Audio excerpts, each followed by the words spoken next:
Welcome to Debutante Renegade. On today's episode, I'm going to be talking about my Kundalini Yoga journey. Now, I'm sharing this because this is really how I would quantify my spirituality. And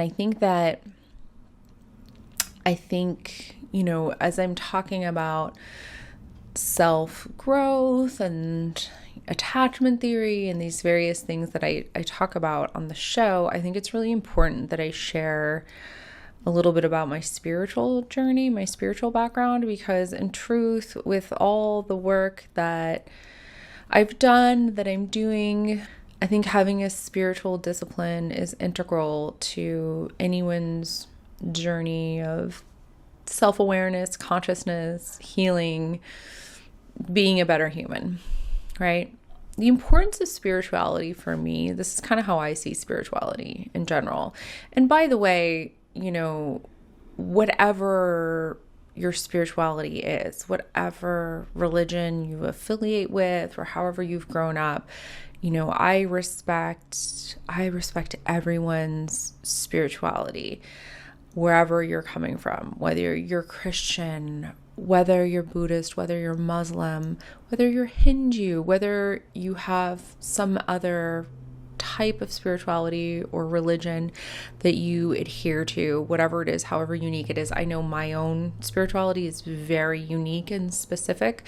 Whatever it is, I just want to say that I respect everyone's spirituality, everyone's religion. I don't believe there's any right or wrong answer when it comes to this stuff. I think it's what resonates with you, where your soul speaks its language, if you will. So with that said, up front, spirituality to me, the way I see spirituality, the way I understand it, is I feel like each one of us in this life, in this world, on this planet, I feel like each one of us is like an onion.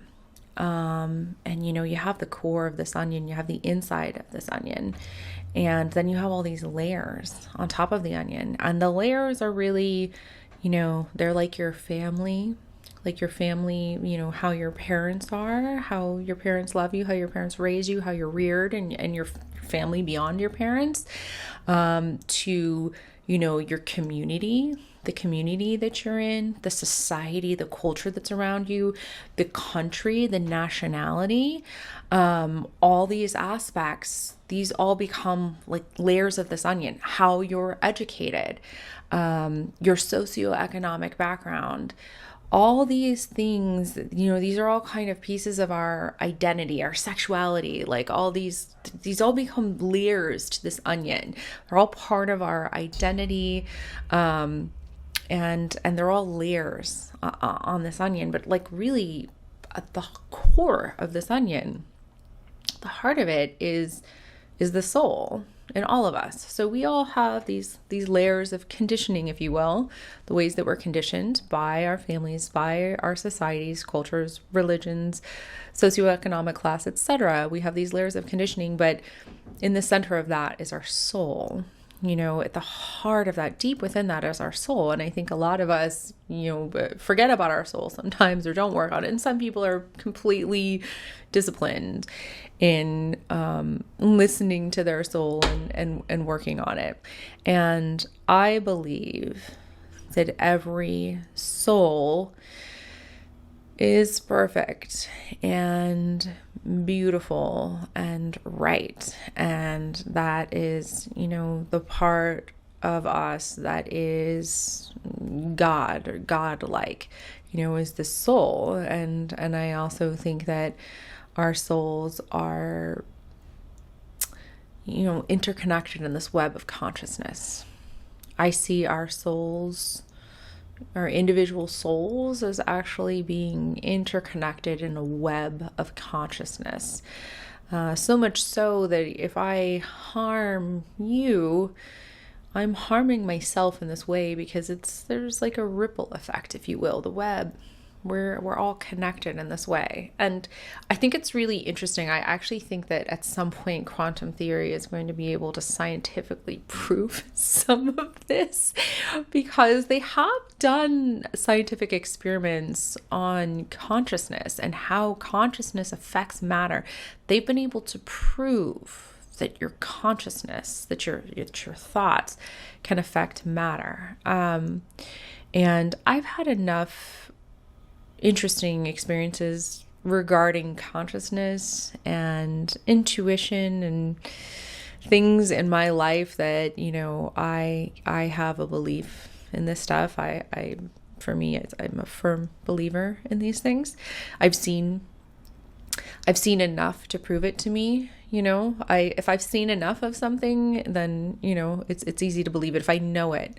So for me, I know this. I know of my soul. I know of my consciousness. I know of the ability to, at times, to see things that one shouldn't be able to see, because I know this. I don't know ghosts. I've never seen ghosts, for instance. So I'm not saying that they're not real. They very well may be. And to someone who's seen them, I'm sure that they are. I haven't seen them, so I don't know that. This stuff I'm talking about, this is what I know. This is my experience. Coming back to the onion, what spirituality is understanding that the soul is the center of that onion, and then all the layers that are put on top of it are these, various layers: society, socioeconomic background, religion, culture, heritage, whatever, history. Getting back to the truth of that soul, the center of that onion, the essence of your being, of your truth, that God-like thing within you. Getting to that, getting back to the truth of that, to me, that's what spirituality is. Spirituality is the shedding of the onion layers to get to the heart of your soul, to get to your soul, to get to who you really are, deep down, because that's the true essence of your being, is your soul. So being able to get past all those conditioned layers, which, I think this spiritual work is really important when you're doing attachment theory work like I am, because you need consciousness there, right?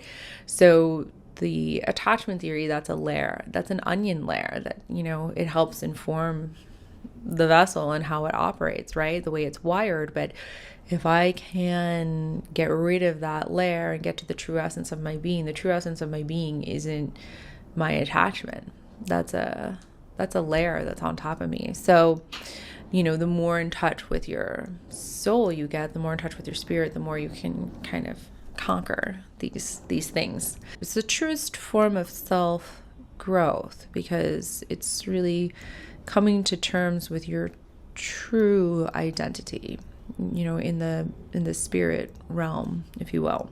Yeah, I believe the soul is perfect. Like, your soul is perfect and beautiful, and because of that, in the essence of your being, you're enough, and having that, and especially for an insecure person like me who struggles to feel like enough, knowing that I have this perfect, beautiful thing inside of me that is enough, then I can start to develop my identity from that, rather than any of these other things, like what my background is, or what my hair color is, or any of these other things, the fact that I'm straight or whatever. Rather than having that be my identity is this true essence of my being. Having that knowledge that the soul is perfect and beautiful, that concept, knowing that, brings one peace. It brings me peace to know that. In terms of my spirituality, I grew up Christian. I grew up in a Christian household and a Christian background. Most Sundays of my childhood, I did go to church. I did go to Sunday school. I went to Catholic school, and that's how I grew up. When I was a teenager, it wasn't resonating with me so much. And it's not that I think anything bad of Christianity. I actually love Christianity, like true Christianity, and I think there's so much beauty to it.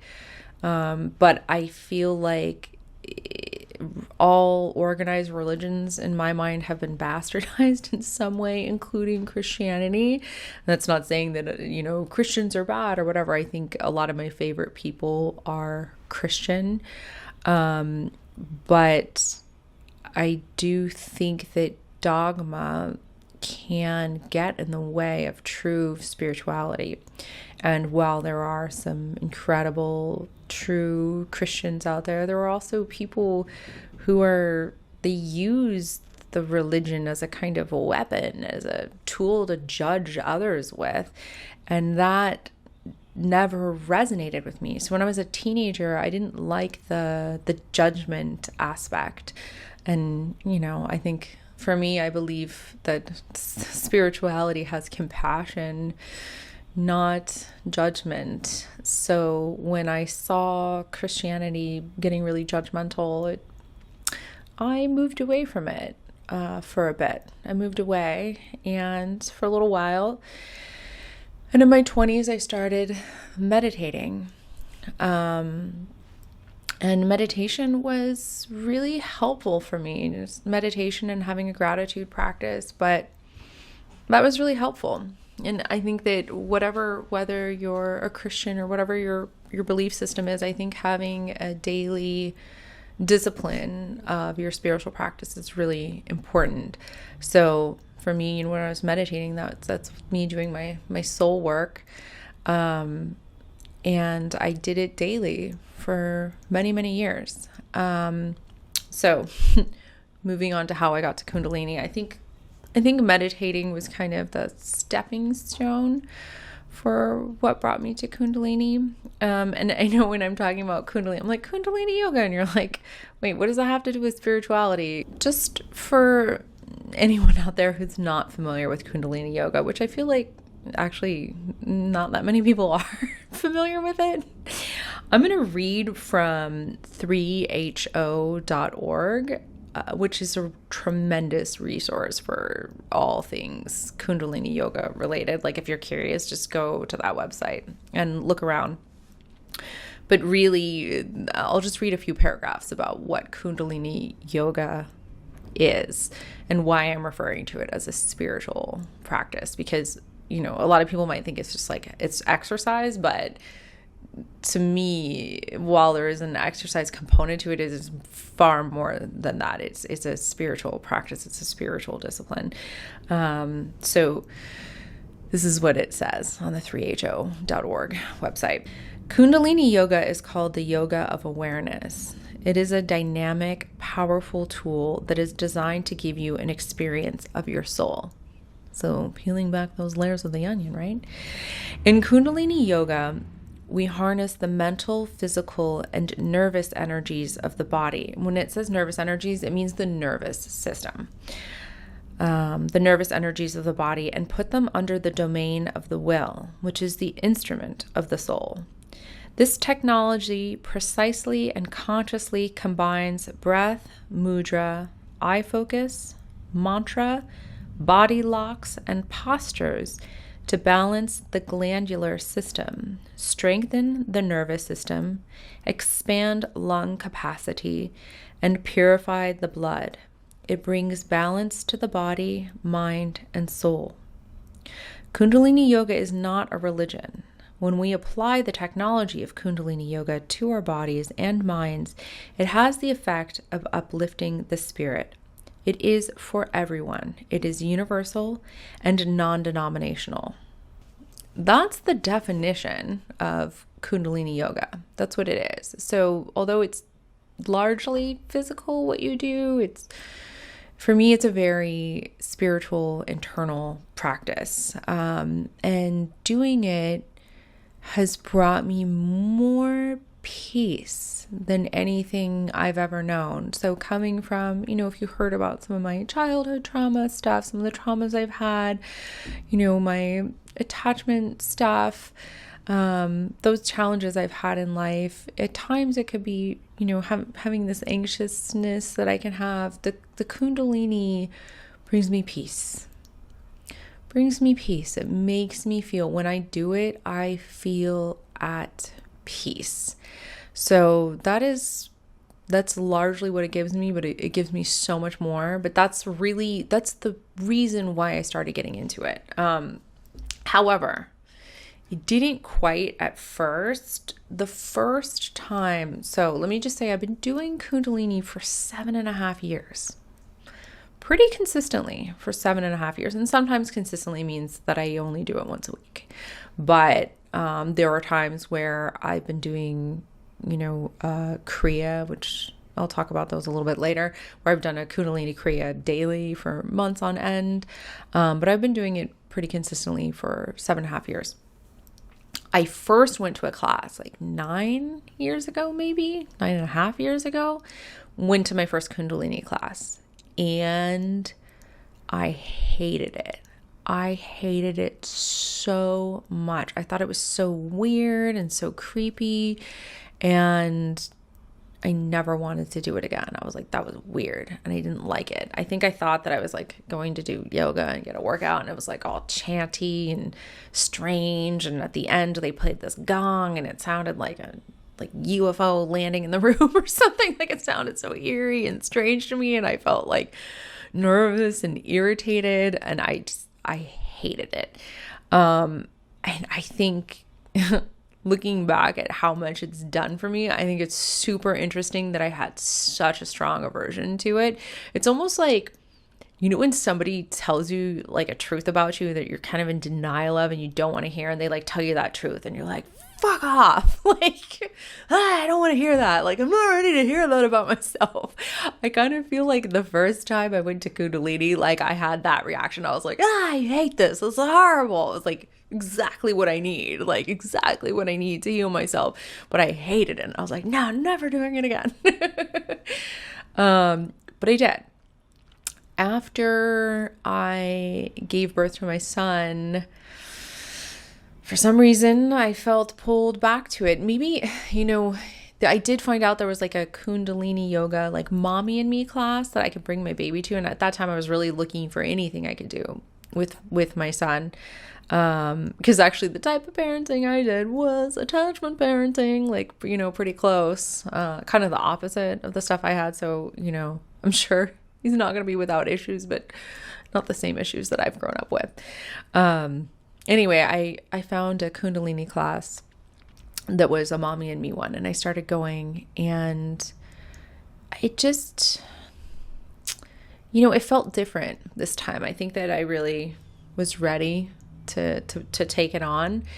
It felt like such a loving practice. It felt like this loving, beautiful thing that I was doing for myself, and I really needed that. I really needed that as a new mom. I was giving, all of myself and all the love I had to my baby, and I needed to find new ways or ways in general to be able to love myself so that my cup could be full enough to be what I needed to be for my child. And this practice was that for me. It felt so loving, so kind, so sweet, so tender, this practice. So I just started going every week. I went every week for months and months until my son got bigger, until he was like almost a year. And then I think I could leave him with my husband or my mother-in-law and then go on my own, start going on my own. Actually, yeah, I think I started going on my own, I think when he was like a year or two. I started doing classes on my own, which were much more intense, much more like good classes. The mommy and me ones were, you don't get quite as much out of them, but I still got a lot out of them. So when I started doing it more intensely, some of that hatred for it came back. I did find it, when you really start doing it and you get into it and you're, at the beginning of your journey with it, can be really irritating. Like I found myself doing it and being like, this is so annoying. I hate this. Like, ugh, it's so annoying. I hate it so much. And that's part of, it's really funny because I have one of my favorite Kundalini teachers always says, Kundalini, it gets on your nerves. It gets on your nerves because it literally gets on your nerves. Like it's literally getting in your nervous system. And that can be like incredibly irritating, but it's really good at doing the rewiring stuff. And they've done some incredible studies on it where people who practice, this one Kriya for a few months, they increased the gray matter in their brain by a huge percentage. And it, I think they tried it with Alzheimer's patients too, and they managed to reverse their Alzheimer's. So it's actually really powerful. One thing that is really interesting and cool about it, let me read this to you. This is also on the 3HO site.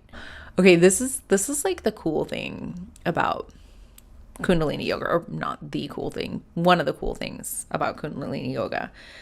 Kundalini Yoga was kept very secret until 1969 when Yogi Bhajan taught it openly in order to prepare humanity for the major changes that this planet is going through as we cross from the Piscean to the Aquarian age. The ancient technology of Kundalini Yoga gives us the awareness and the fortitude to make this a smooth transition. Now, before 1969, it was the like secret yoga practice of the spiritual masters, like the high masters of India and Tibet were given this technology. But in 1969, Yogi Bhajan brought it to the West and taught everyone. And a lot of people really hated him for that. Like people had it out. It was like, with Bruce Lee, like he was giving away like the secrets, the karate secrets. Yogi Bhajan was giving away these like yogic secrets. And yeah, but it's like, because it's like magic. It's really cool. So it was like the secret yoga of the masters up until not that long ago. And now it's available for everyone. So I was saying it like, it gets on your nerves because it literally gets on your nerves. But I find as time goes on, the more you do it, the less it bothers you. And then if you find like there are a few postures or breath exercises that will irritate me, but if I find them irritating me, I'm like, okay, this is good. This one irritates me. I really need it. Like I know that the ones that are hardest for me or that irritate me the most, those are the ones that I need the most. Like if it's easier for me, that's because I'm already like balanced in that way or I'm good in that way. But if it's hard for me, that's like, oof, I need to kind of lean into the challenging spaces with the practice, that the areas that challenge me the most, that's where I get the most benefit. It was really a struggle in the beginning, but the more I did it, the better it got. I shouldn't say easier. Some things got easier. Some things are, I was doing a posture earlier today where I have to put my hands behind my back and then like lift them up as high as I can. And that is still really hard for me. And it's interesting because I learned from one of my teachers that has to do with protecting your heart. And funnily enough, like I'm very emotionally available. I'm very open. That like open-hearted stuff that comes to me in Kundalini, like, that's like easy for me. But the stuff where it's like heart protecting, that's like painful and hard for me. So it's interesting. There's still things that are really challenging for me, but some things have definitely gotten easier. Like I said before, I just find it to be such a self-loving, peaceful practice. At the end of every class that I do, the end of every practice, I find myself feeling and kind of hearing the words within myself, within my mind, my soul, whatever. I hear these words that are like, that is the most loving thing that I've ever done for myself. So that's how this practice feels for me. And again, this isn't for everyone. I'm just speaking about my own experience with something that has worked for me, and whatever works for you, that's what works for you. You find something that works, great. This is something that is tremendously helped me. And it's something that works for me, and it continues to work for me, and it's very consistent. And maybe there's something else out there that I'll find later. Again, I'm totally open to changing my mind, but this is something that I love that has consistently worked for me. I find that the more devoted I am with my practice, the better it is. It helps for me if I really need to be doing like a full class of it, at least a couple times a week. And then I know I do best in life when I'm doing sadhanas. So when I practice daily kriyas, in the form of sadhana, now sadhanas, there's different lengths of time you can do for a sadhana, but really I've done 40, 60, 90 day sadhanas. Typically I do a 40-day one. I guess maybe I'm a little more lazy. I'm not as devoted and disciplined as a lot of people when it comes to this stuff, but I'm not going to compare. No need to compare. My journey is my journey. And typically I do a 40-day sadhana. I feel pretty good with that. And what a sadhana is an ego transcending spiritual practice. It includes a variety of disciplines in Hindu, Buddhist, Jain, and Sikh traditions that are followed in order to achieve various spiritual or ritual objectives. Sadhana is done for attaining detachment from worldly things, which can be a goal of a sadhu. So really, what a sadhana is, it's like a devoted spiritual practice for a period of time. So I'll do a 40-day sadhana, which will be doing the same kriya for 40 days. Now, I've done different kriyas for different things. I find that we all have different desires in this life, different needs, things that we need to heal or things we need to work on. Obviously sometimes we want more prosperity in life. There's been times where, especially going through my divorce, there were times where money was a bit tighter, and I would do a prosperity kriya. I would do a prosperity sadhana every day for 40 days. I would do this kriya for prosperity. And I feel like I've done that one a couple of times, and I feel like it has always worked. Maybe when I started it, I didn't have anything on the table. By the time I finished that 40 days, I've got a deal on the table, contract signed. And it's like magic. So that's what I will say about Kundalini too, is for me, my experience of it. And I think anyone I know that practices it consistently would say the same thing, that it's magic. It is magic. That said, you should never try to do it on your own. You should always do it under the tutelage of somebody who has been trained properly. Because Kundalini is such a powerful thing, and it really moves your energy through your body.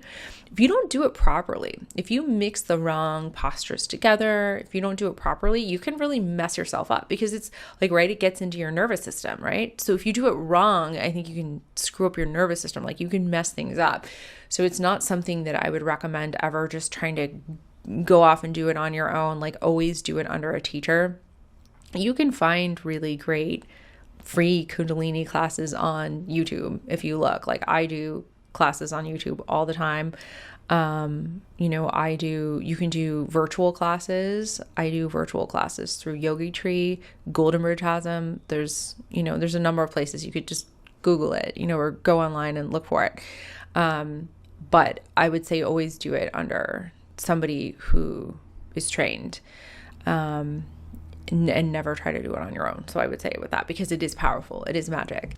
Yeah, I did this really beautiful kriya called Soperk, which it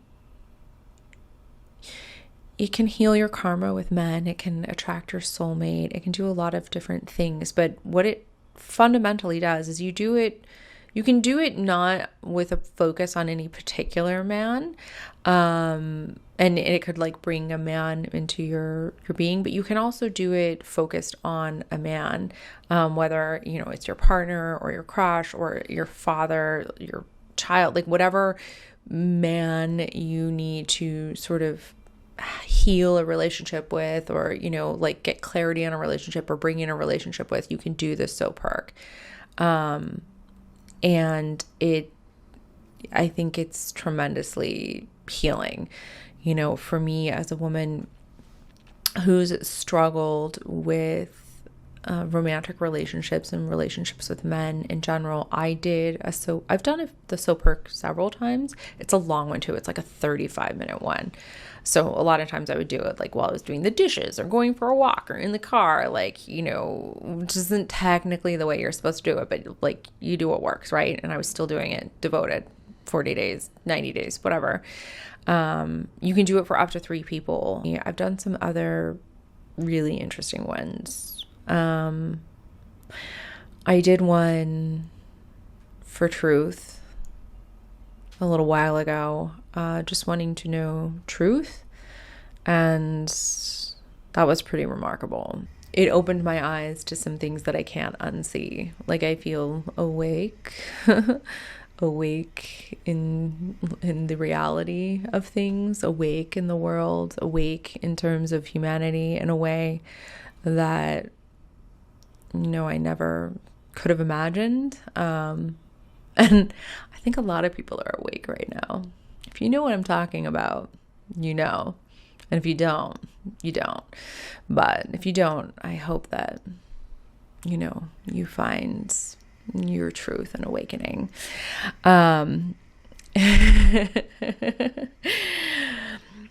Anyway, I've used Kundalini for physical healing. Like a little over a year ago, I threw my back out on the way to the airport to meet my boyfriend's family.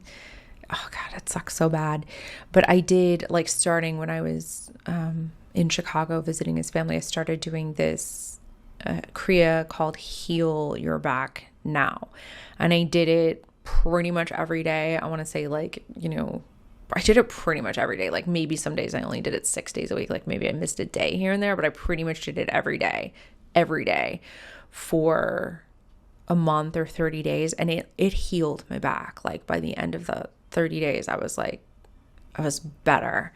It was amazing. Like I didn't go to the chiropractor. I didn't go to the acupuncturist, any of that. Like that helped my back. That said, I hurt my back again a few months ago, and I wasn't like, it was like too bad where I couldn't do that. I did need some medical intervention. But I also had not been doing Kundalini Yoga consistently, like the physical aspect of it. I would still do the Kriyas and the spiritual stuff, but I notice if I don't do the physical part of it, like my back does start to have issues. Like twice in the past year and a half, like since COVID happened, I've hurt my back, and that's because I haven't been doing Kundalini consistently. And I was for years before that going to class. I stopped going to class when COVID happened, right? But for years before that, I didn't have any back issues for like 8 years. For 8 years, I didn't have any back. And like, how long have I been doing Kundalini? So, it really helps me with my back. And I've started just at home being really disciplined. 'Cause I think the studio that I go to, I think it's still not doing in-person classes. I've done some virtual ones. But it's hard for me to get on schedule with virtual anything. So that's just me. So I've just actually been doing YouTube ones like a couple times a week. Really helpful. Definitely helps strengthen my back, my core, all of that. So I genuinely feel like, and you heard me say before that Kundalini is magic. The reason why I feel like it's magic is that any intention I've had with it, whether it's physical healing, whether it's peace, self-love, prosperity, truth, healing particular relationships with people, any intention that I've ever had with it, it's given me that. It's fulfilled that. Whatever goal I've had with it has been accomplished. And to me, that feels like magic. I'm like, you know, I seek something and then I find it. I seek something and then I get it. And, you know, that just feels powerful. And, you know, for me, I'm like, magic. This stuff is magic.